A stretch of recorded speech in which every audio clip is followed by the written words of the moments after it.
నమస్తే అండి. Welcome to my channel Lakshmi Ramana recipes. ఈరోజు మనం కాకరకాయతో ఒక మంచి రుచికరమైన రెసిపీని ప్రిపేర్ చేసేసుకుందామండి. అదేంటంటే కాకరకాయ కారం అండి. ఇలా కాకరకాయ కారం చేసుకొని వేడి అన్నంలో కలుపుకొని తినచ్చండి. ఇష్టపడే వాళ్ళు కొద్దిగా నెయ్యి వేసుకొని కూడా కలుపుకొని తినచ్చు. అలాగే పప్పు, సాంబార్, రసం అలా చేసుకున్నప్పుడు కూడా సైడ్ డిష్గా తినచ్చండి. కాబట్టి ఎలా తయారు చేసుకోవాలో చూద్దాము. ఇక్కడ ఒక అర కేజీ కాకరకాయలు తీసేసుకొని శుభ్రంగా కడిగేసుకున్న తర్వాత పైన చెక్కు తీయలేదండి. చూడండి, ఈ విధంగా రౌండ్గా కట్ చేసేసుకోవాలి. గింజలు తీసేసుకోవాలి. ఇప్పుడు ఇందులో కొద్దిగా నీళ్లు వేసేసుకొని అలాగే ఒక అర టీ స్పూన్ పసుపు పొడి వేసుకోవాలి. చూడండి, మరీ మందంగా కాకుండా ఈ సైజులో కట్ చేసుకోవాలి. ఇప్పుడు కొద్దిగా సాల్ట్ వేసేసుకొని ఇదంతా ఒకసారి కలిపేసేసుకోవాలండి. కొద్దిగా మనకు చేదు అలాగే పసురు ఉంటుంది కాబట్టి ఈ విధంగా కొంచెం సాల్ట్ వాటర్లో పసుపు వేసుకొని ఒక 5 నిమిషాలు పక్కన పెట్టేసిన తర్వాత ఒకసారి అంతా కలిపేసేసుకొని ఇప్పుడు ఈ విధంగా ఒక హోల్స్ ఉన్న గిన్నెలో వేసేసుకొని ఈ వాటర్ అంతా డ్రైన్ చేసి పెట్టుకోవాలండి. ఈ విధంగా మనం ఈ వాటర్ అంతా డ్రైన్ చేసి పెట్టేసి పక్కన పెట్టేసుకోవాలి. ఇప్పుడు స్టవ్ వెలిగించుకొని ప్యాన్ పెట్టుకొని ఇందులో ఒక టేబుల్ స్పూన్ నూనె వేసేసుకొని ఒక 10 ఎండుమిరపకాయలు వేసుకోవాలండి. మీడియం ఫ్లేమ్లో ఇలా కలుపుకుంటూ మంచి కలర్ వచ్చే వరకు ఫ్రై చేసేసుకోవాలి. హై ఫ్లేమ్ పెట్టకూడదండి. హై ఫ్లేమ్ పెట్టామంటే ఎండుమిరపకాయలు మాడిపోతాయి. ఇప్పుడు అవి వేగిన తర్వాత కొద్దిగా పచ్చి కరివేపాకు వేసేసుకొని ఇదంతా కూడా 1 నిమిషం కలిపేసేసుకోవాలి.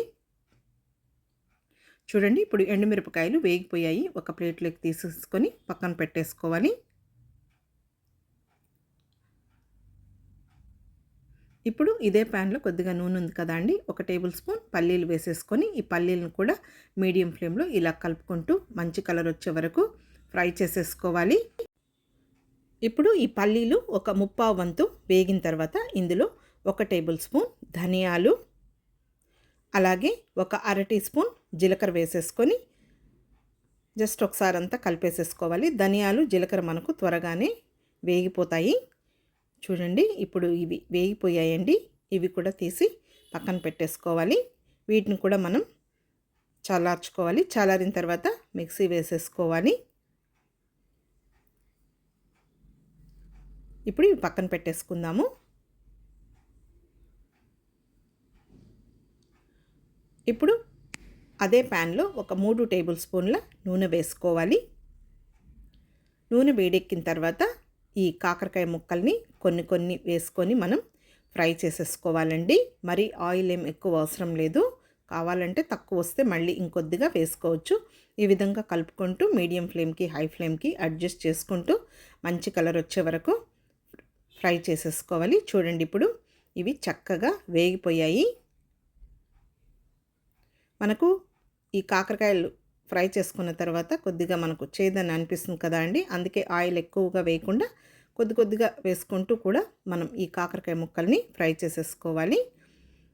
చూడండి, ఇప్పుడు ఈ విధంగా మనకు వేగిపోయాయి. ఇవి తీసి పక్కన పెట్టేసేసుకొని ఇదే ఆయిల్లో మిగిలిన కాకరకాయ ముక్కలను అన్నింటిని కూడా ఫ్రై చేసేసుకోవాలి. చూడండి, ఈ విధంగా నేను అన్నింటినీ ఫ్రై చేసి పెట్టేశాను. ఇప్పుడు ఇందులో కొద్దిగా ఆయిల్ ఉంది కదా అండి, అందులో ఒక 6 వెల్లుల్లి రెబ్బల్ని పొట్టు తీయకుండా కచ్చా పచ్చాగా దంచి వేసుకొని 1 నిమిషం ఫ్రై చేసుకున్న తర్వాత ఇందులో అర టీ స్పూన్ ఆవాలు, అర టీ స్పూన్ మినప్పప్పు, అర టీ స్పూన్ పచ్చిశనగపప్పు, ఒక పావు టీ స్పూన్ జీలకర్ర, 2 ఎండుమిరపకాయలు తుంచి వేసేసుకొని మీడియం ఫ్లేమ్లో ఈ పోపు దినుసుల్ని మంచి కలర్ వచ్చే వరకు ఫ్రై చేసుకున్న తర్వాత కొద్దిగా పచ్చి కరివేపాకు కూడా వేసేసుకొని ఇంకా ముందుగా మనం వేయించి పెట్టుకున్న ఈ కాకరకాయ ముక్కలను కూడా వేసేసుకొని జస్ట్ ఒకసారి అంతా కూడా కలిపేసేసుకోవాలి.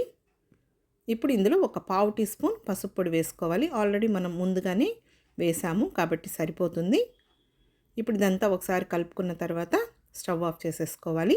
ఇప్పుడు ముందుగా వేయించి పెట్టుకున్నవన్నీ కూడా చల్లారిపోయాయి. అన్నీ మిక్సీ జార్లోకి తీసేసుకొని ఇందులో కొద్దిగా సాల్ట్ వేసుకొని ముందుగా మనం కాకరకాయల్లో వేసాము. అలాగే ఒక 8 వెల్లుల్లి రెబ్బలు అలాగే కొద్దిగా చింతపండు వేసేసుకొని చూడండి, ఈ విధంగా మిక్సీ పట్టేసేసుకోవాలి. మరీ మెత్తగా వేయకూడదు, అలాగని బరుగ్గా ఉండకూడదు.